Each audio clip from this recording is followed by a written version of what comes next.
Hola, bienvenidos a Excel Follow, tu canal de Excel.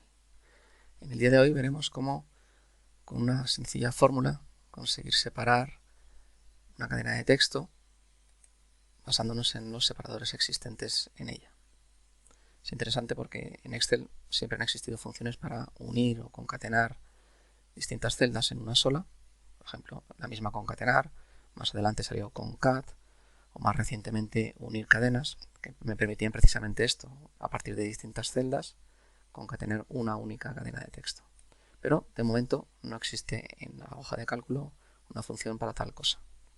Sí existe la función split en Visual Basic, en macros, en programación, o incluso en Power Query, en el complemento Power Query, también una función test.split que me serviría para esto, para dividir una cadena de texto en distintos elementos, basándonos, por supuesto, en algún separador que identifiquemos.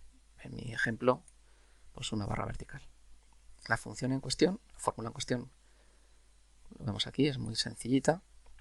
Lo único que se basa es en la función XML filtro, en la que construimos, basándonos en esta cadena de texto, construimos una sentencia XML.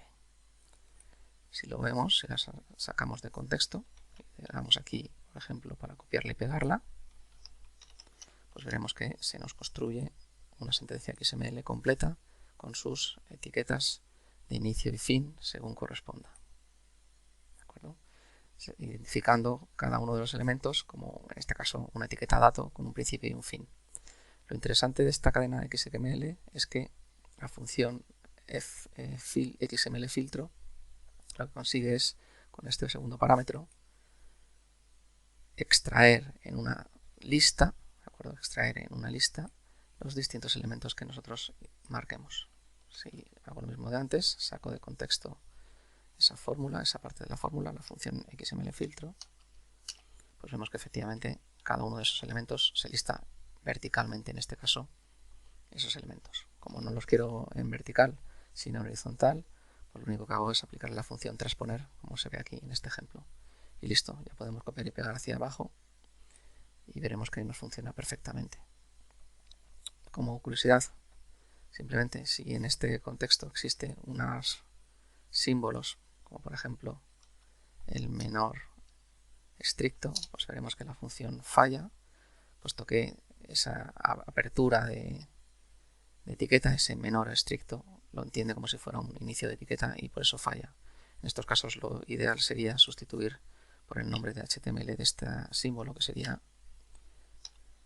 lower than, punto y coma. Y así sí que no lo devolvería y no lo entendería con esa cadena de texto. Otro carácter que falla es si hubiera un ampersand directamente, con la misma consecuencia. En este caso la sustitución sería ampersand y el código de HTML, el nombre, de esta forma, ampersand AMP, punto y coma, y de igual forma obtendríamos el valor. Es decir, habría que hacer un reemplazamiento previo de esos caracteres o cualquier otro carácter que nos generara un fallo en ese XML. Pues esto es todo. Espero que os resulte de interés. Un saludo, soy Ismael Romero.